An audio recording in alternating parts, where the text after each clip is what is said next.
Hello बच्चों, आज हम आ रखे हैं अपने ट्यूशन सेंटर पे। और यहाँ के सबसे अच्छे, सबसे best, one of the science के टीचर जिनका नाम है आर्यन सर। आज हम इनसे मिलेंगे और कुछ चीज़ों पे क्वेश्चंस को, कुछ क्वेरीज को हम आज जानने की कोशिश करेंगे, सॉल्व करने की कोशिश करेंगे, जो भी चीज़ें हमारी साइंस से रिलेटेड है इनके बारे में। और इनसे पहले मैं आपको बता देना चाहता हूँ कि जो आर्यन सर हैं, इनका ये खुद का अपना इंस्टीट्यूट है ट्यूशन जो कि विकास नगर में है, दिल्ली में। और आप लोग इसको ज़्यादा से ज़्यादा कोशिश कीजिए ज्वाइन करने का। बाकी हम आगे की पॉडकास्ट की कुछ इस तरीके से लेके चलेंगे। हेलो सर, स्वागत है आपका हमारे इस पॉडकास्ट में। हेलो सर, कैसे हैं आप? मैं सही, आप बताओ। मैं भी बढ़िया हूँ। बच्चों की सर कुछ क्वेरीज आई थी जिनको आज मैं लिख करके लाया हूँ स्पेशल, ठीक है? और मैं एक एक करके आपसे पूछना चाहता हूँ। ठीक है सर। सबसे पहले सर क्वेरीज ये है बच्चों का कि जो फिजिक्स है उसको लेकर के जो बच्चों के अंदर डर है ना, उसको कैसे निकालें? सर, फिजिक्स एक ऐसा सब्जेक्ट है जिसके अंदर न्यूमेरिकल्स, थ्योरीज और डेरिवेशन तीनों एक साथ आती है और बहुत ज्यादा आती है। अच्छा। और ऐसा माना जाता था कि डेरिवेशंस बहुत ज्यादा आएगी और उससे बच्चा पास जाएगा, पर लास्ट ईयर ऐसा हुआ नहीं। लास्ट ईयर फिजिक्स का पेपर बहुत टफ बना दिया गया था। अच्छा। जिसकी वजह से किसी ने ऐसा सोचा नहीं था, इस तरीके से पढ़ाया ही नहीं जाता था। तो फिजिक्स का पेपर हम ये नहीं मान सकते कि बहुत इजी आएगा, बहुत टफ आएगा, और उसमें बहुत ही हाई लेवल से बहुत ही लो लेवल तक बनाया जा सकता है पेपर। तो अगर किसी बच्चे को फिजिक्स अच्छी करनी है तो उसको चैप्टर वाइज अप्रोच रखनी चाहिए। सबसे पहले तो हमारी यूनिट्स ऐसी होती है। सबसे पहले इलेक्ट्रोस्टैटिक यूनिट है, तो इलेक्ट्रोस्टैटिक यूनिट को एक साथ कर लो। फिर उसके बाद मैग्नेटिज्म वाली यूनिट, और लास्ट की मॉडर्न फिजिक्स सबसे इजी होती है और सबसे ज्यादा स्कोरिंग होती है मॉडर्न फिजिक्स। तो एटम, न्यूक्लियाई, डुअल नेचर और सेमीकंडक्टर, इन चारों चैप्टर को तो बिल्कुल छोड़ने की सोच भी नहीं सकते। इनमें डेरिवेशंस भी कम है, इनके न्यूमेरिकल्स भी इजीली सॉल्व हो जाते हैं। तो इसलिए अगर आपको फिजिक्स लेंगे तो सबसे पहले इलेक्ट्रोस्टैटिक, फिर मॉडर्न फिजिक्स, उसके बाद आप ऑप्टिक्स पे जा सकते हैं। अच्छा, बट सर एक जो बच्चों के अंदर ये होता है कि मतलब यार सब्जेक्ट तो फिजिक्स का है, थोड़ा सा ऐसा लेकर के चलते हैं कि स्ट्रेस बढ़ जाता है, ठीक है, उस चीज को लेकर के। तो फिर भी मतलब कोई ऐसी चीजें कुछ बच्चों के अंदर जो एक पल के लिए झिझकती है, अंदर से उनके अंदर एक झिझक पैदा करती है कि फिजिक्स जो है वो अपने आप में टफ है। तो आप इस झिझक को अगर खत्म करने की बात करें तो कैसे करेंगे? अगर फिजिक्स की झिझक को खत्म करना है तो सबसे ज्यादा अच्छी अप्रोच है रेगुलरिटी, और इससे बढ़िया आप कुछ नहीं कर सकते। अगर आप बायोलॉजी पढ़ रहे हैं, आप केमिस्ट्री पढ़ रहे हैं, तो उसमें आप बेशक गैप दे दें, लेकिन अगर आप फिजिक्स कर रहे हैं तो आपको रेगुलर रहना ही पड़ेगा। उसके फॉर्मूलाज आपको याद होने ही चाहिए, तभी आप न्यूमेरिकल्स कर पाएंगे। और सबसे इंपॉर्टेंट है, अगर आप किसी भी टॉपिक को करो तो उस टॉपिक को करने के बाद उससे थोड़े क्वेश्चंस लगा लो, उससे आपका कॉन्फिडेंस बिल्ड होगा। अगर आप फिजिक्स में पर कॉन्फिडेंस बिल्ड कर लेते हैं तो आपको कोई प्रॉब्लम नहीं होगी, स्ट्रेस तो बिल्कुल भी नहीं होगा। बस कॉन्फिडेंस की बात होती है जो आपको क्वेश्चंस करने से अपने आप आ जाएगा। अच्छा, अब इसी के साथ हम सर जो दूसरी हमारी क्वेरीज है, जो बच्चों ने स्पेशल टैग करके लिखा है कि सर ये बात जरूर पूछिएगा सर से कि जो न्यूमेरिकल्स है उनकी प्रैक्टिस कैसे करें? न्यूमेरिकल्स की प्रैक्टिस वैसे तो बहुत सारी बुक्स आती हैं। आप प्रदीप ले सकते हैं, आप एबीसी ले सकते हैं, ऐसे बहुत सारी बुक्स हैं जिनको आप यूज कर सकते हैं। आप उनसे न्यूमेरिकल की प्रैक्टिस कर सकते हैं, लेकिन सबसे बेस्ट अप्रोच जो होती है वो ये होती है कि आपने एक टॉपिक करा, आपने उसके 3 से 4 अलग अलग टाइप के न्यूमेरिकल्स लगा के देख लिए। अगर आपसे कोई क्वेश्चन गलत होता है तो उससे डरना नहीं है। पहली बात तो होती है कि बच्चों को लगता है मेरे से क्वेश्चन होंगे ही तो मैं उनको करूं क्यों, लेकिन अगर आप करेंगे और आपको उसका सॉल्यूशन देख के करना पड़ रहा है। अगर आपने 10 क्वेश्चन करे, 10 में से आपको 7 का सॉल्यूशन देख के करना पड़ा, आपसे 7 क्वेश्चन सॉल्व हुए, तो भी कोई बहुत बुरी बात नहीं होती। आपने फिजिक्स अगर स्टार्ट करी है तो यही सबसे अच्छी अप्रोच होती है।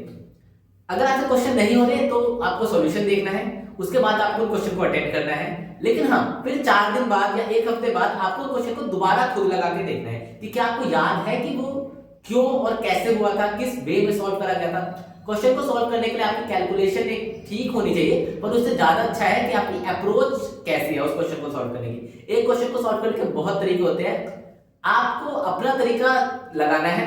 आपका तरीका गलत नहीं होना चाहिए, बुक ने क्या यूज करा है उसको नहीं देखना है।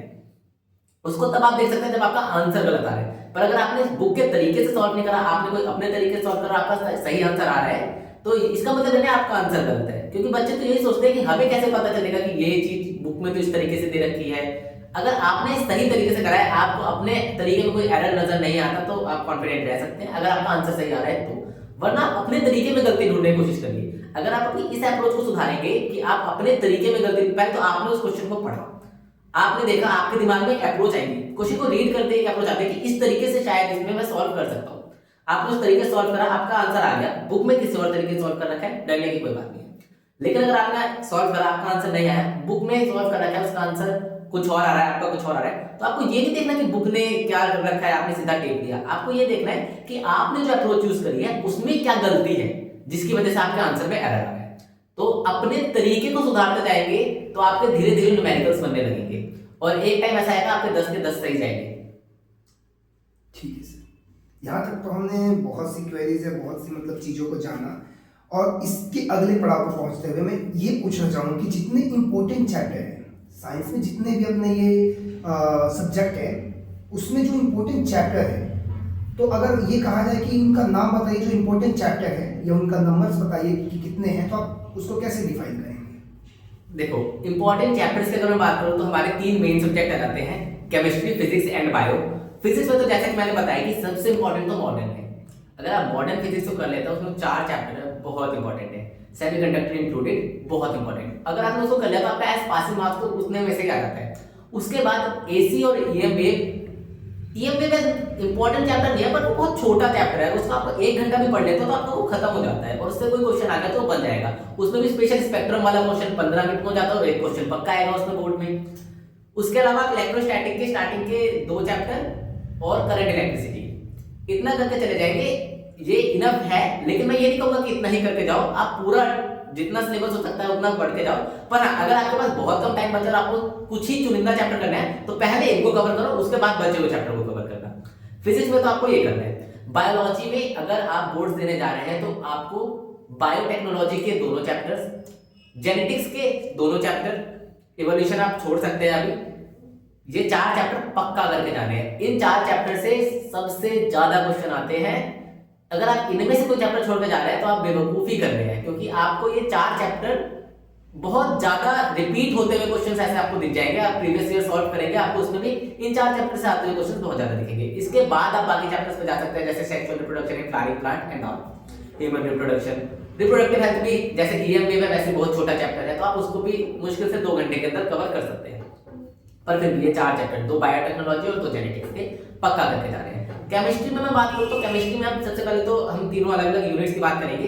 फिजिकल केमिस्ट्री में इलेक्ट्रोकेमिस्ट्री बहुत इंपॉर्टेंट चैप्टर है। केमिकल काइनेटिक्स छोटा चैप्टर तो नहीं बोलूंगा, फिर भी इलेक्ट्रोकेमिस्ट्री के कंपैरिजन में छोटा है और आप उसको सॉल्व कर सकते हैं। अगर आपके पास टाइम कम है तो आप सॉल्यूशन को बाद के लिए छोड़ सकते हैं। Electrochemistry must important, then chemical kinetics. और कोऑर्डिनेशन कंपाउंड आपको पक्का करना है, और डी एंड एफ से गिव रीजन वाले जो क्वेश्चन होते हैं कि why this is a transition element, why this show colour, why this is paramagnetic, ये वाले क्वेश्चंस पक्का अटेम्प्ट करने हैं। उसके बाद आप कोऑर्डिनेशन कंपाउंड आपको करना है, और ऑर्गेनिक में आप बायोमोलिक्यूल्स करके चले जाओ। अगर आपको पूरी ऑर्गेनिक, वैसे ऑर्गेनिक तो आपको एक बार पूरी ही देख लेनी चाहिए, बट बायोमोलिक्यूल्स कर लो क्योंकि पूरी ऑर्गेनिक लिंक है। फिर आप नेम रिएक्शंस और जो केमिकल रिएक्शंस और प्रिपरेशंस है, बेसिकली बस रिएक्शंस वाला जो पोर्शन है वो देख के चले जाओ। आपको चैप्टर्स ऑर्गेनिक में ऐसा कोई नहीं बता सकता, अगर कोई बता रहा है तो बहुत बड़ी गलती कर रहे हैं आप, सिर्फ कोई एक चैप्टर छोड़ के और एक चैप्टर करके जा रहे हैं। रिएक्शन तो आपको सारी ही करनी पड़ेगी, क्योंकि अगर आपके पास कन्वर्जन आते हैं तो आपको सारी रिएक्शंस यूज होंगी। तो बेशक आप फिजिकल प्रॉपर्टीज छोड़ दो, लेकिन रिएक्शंस पक्का करके जाना। अच्छा सर, अगर ये पूछा जाए, जैसे बच्चों के द्वारा भी पूछा गया है, स्पेशली मेरा भी क्वेश्चन है आपसे, कि कोई भी बच्चे जब पेपर देने जाता है, अगर बाई चांस वो सैंपल पेपर ना करके जाए और सीधा पेपर देने चला जाए, हाँ, तो उसको एकदम से ये लगता है कि भाई सामने क्या चीज रख दिया, हाँ, ये तो बहुत डर होता है उसके अंदर। तो आपके हिसाब से एक बच्चे को, जितने भी आपके सब्जेक्ट है इसमें, तो कितने एटलीस्ट कम से कम कितने सैंपल पेपर उसको अटेम्प्ट करके जाने चाहिए? देखो बच्चों, प्रैक्टिस तो एक ऐसी चीज है जो आप जितनी भी कर लो वो कम ही है। पर अगर अब इस टाइम पे आपको सैंपल पेपर्स की बात कर रहे हैं हम, तो ऐसे नहीं कि आप सैंपल पेपर सॉल्व कर रहे हैं, आपको प्रॉपर 3 घंटे के लिए बैठना है, शीट्स लेनी है। शीट्स भी ट्राई करो कि आपको एग्जामिनेशन शीट्स जो होती है वो वाली मिल जाए, क्योंकि उसमें आपको लाइन वगैरह बनानी है, डायग्राम्स वगैरह बनाने हैं, वो सब आपको प्रैक्टिस हो जाएगी। शीट में किस तरीके से अटेंड करना है, अगर आपका एक क्वेश्चन खत्म हो गया है, उसके पीछे इतनी सी जगह बच गई है, तो वहां पे आपको नेक्स्ट क्वेश्चन स्टार्ट नहीं करना, आपको नेक्स्ट पेज पे जाना है। ये सब आपको प्रैक्टिस शीट पे होगी। और सैंपल पेपर नंबर की अगर मैं बात करूं तो सब्जेक्ट टू सब्जेक्ट वैरी करेगा ये। आप फिजिक्स में मिनिमम 8 से 10 पेपर सॉल्व करो, सबसे ज्यादा फिजिक्स में करने होते हैं। केमिस्ट्री में आप 5-6 पेपर सॉल्व कर सकते हो, और बायोलॉजी में भी आप 5-6 पेपर सॉल्व कर सकते हो। अगर आपके पास अभी 1 महीना बचा हुआ है तो आप इतना मिनिमम करके जाओ, आपको स्ट्रेस फील नहीं होगा। पेपर को देख के ये नहीं लगेगा कि ये कुछ नया है मेरे लिए, 3 घंटे में आप डरे हुए नहीं रहोगे। ठीक है सर। लास्ट क्वेश्चन है जो मेरा आपसे, वो ये है कि जब भी बच्चा पेपर में बैठता है तो कैसे, मतलब सीरीज से या फिर किस प्रकार से, कहाँ से क्वेश्चन को स्टार्ट करे, अपने आप को समझ के कैसे अटेम्प्ट करे वो पेपर को, ताकि अच्छे से अच्छे नंबर आ जाए।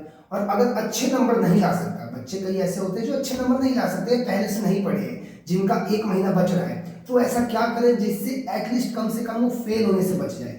तो देखो, ये जैसे कि मैंने पहले क्वेश्चन में आंसर दिया था कि तुम्हें इतने सैंपल पेपर सॉल्व करना है, तो तुम्हें सिर्फ ये नहीं देखना कि तुम्हें क्वेश्चंस आ रहे हैं या नहीं आ रहे, तुम्हें ये भी देखना है कि तुम कौन सी अप्रोच से पेपर सॉल्व कर रहे हो। हमेशा ट्राई करना है कि A B C D section को सॉल्व करो, लेकिन अगर आप ये नहीं कर पा रहे ना, तो बहुत रैंडमाइज मत करो क्वेश्चन को। एक सेक्शन उठा लो, जैसे अगर आपको पहले डी सेक्शन, सबसे पहले तो ए सेक्शन को एमसीक्यूज होता है वो, उसको लिख दो 1 2 3 4 5 6 7 जो भी नंबर है, जितने भी एमसीक्यूज हैं उतने आप 9 से 16 तक लिख दो, क्योंकि उसके अंदर एमसीक्यूज है, उसमें आपको कुछ सॉल्व नहीं करना, उसको सॉल्व करना है तो रफ में करना है, आपको सिर्फ आपको ऑप्शंस लिख के आने हैं, तो उसको सेक्शन ए पहली शीट पे खत्म हो जाएगा। उसके बाद अगर आपको बी अच्छे से आता है या आपको ज्यादा जो सेक्शन आता है वो वाला सेक्शन आपको उठाना है, लेकिन वो वाला सेक्शन फिर जितना आता है उतना पूरा अटेम्प्ट करना है। ऐसा नहीं करना कि एक सेक्शन बी से उठा लिया, फिर एक डी से उठा लिया, फिर एक सी से उठा लिया, फिर एक डी से उठा लिया, ऐसा नहीं करना। सेक्शन बी अगर उठाया है, आप चाहो तो पहले सेक्शन सी उठा सकते हो, लेकिन फिर सेक्शन सी को पूरा जितना आता है उतना अच्छे से सॉल्व करना है, फिर नेक्स्ट सेक्शन में जाना है। इस बात का ध्यान रखोगे, इससे एग्जामिनर को ये कंफ्यूजन नहीं होती कि ये 1 नंबर का क्वेश्चन था, फिर अगला वाला अचानक से 5 नंबर का आ गया, तो इससे वो नंबर इजीली दे पाता है कि ठीक है सेक्शन डी, तो सेक्शन डी सुन के ही समझ में आता है कि ज्यादा नंबर का है, तो उसमें आपको इजीली नंबर मिल जाते हैं। ऊपर से आप सेक्शन डी मेंशन कर पाओगे, अगर आप रैंडम करोगे क्वेश्चंस को तो आप मेंशन नहीं कर पाओगे। और अप्रोच क्या रहनी चाहिए आपके पेपर सॉल्व करने की, ये आपको खुद डिसाइड करनी होती है, ये मैं डिसाइड नहीं कर सकता, कोई और डिसाइड नहीं कर सकता, ये आपको खुद डिसाइड करनी होती है। और कब डिसाइड करनी होती है, जब आप ये सैंपल पेपर सॉल्व कर रहे हो, आपने लास्ट के 3 सैंपल पेपर जिस अप्रोच पे सॉल्व करे होंगे उसको एग्जाम में जाके तुरंत चेंज करने की कोई जरूरत नहीं है। अगर आपने पहले सेक्शन डी सॉल्व करा है लास्ट के 3 सैंपल पेपर्स में, तो आप एग्जाम में भी उसी अप्रोच पर रहो, आपको बिल्कुल भी टाइम की दिक्कत नहीं आएगी।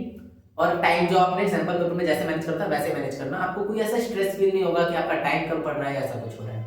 बाकी आप जैसे चाहोगे वैसे पेपर को सॉल्व कर सकते हो, लेकिन आपको बस इतना ध्यान रखना है कि जो एग्जामिनर चेक कर रहा है उसको भी दिक्कत नहीं होनी चाहिए आपका पेपर चेक करते हुए, क्योंकि अगर उसको दिक्कत होगी वो आपके मार्क्स काटेगा, सिंपल सी बात है। ठीक है। तो देखा आप लोगों ने बच्चों की किस तरीके से सर ने जितने क्वेश्चन किए उनका प्रॉपर कैसे हमें किस प्रकार से तैयारी करनी चाहिए, किस प्रकार से हमें अपने पेपर को अटेम्प्ट करना चाहिए, सारी यहाँ पे आप लोग की क्वेरीज लगभग सर ने क्लियर कर दी है। और इसी के साथ हम इस पॉडकास्ट में अपने आर्यन सर को, जैसे शुरू में हमने स्वागत किया था, तो अब इनको अलविदा कहते हैं। Thank you so much sir, आपने अपना कीमती समय हमारे लिए दिया और हमारे बच्चों के लिए दिया, आपका बहुत बहुत धन्यवाद।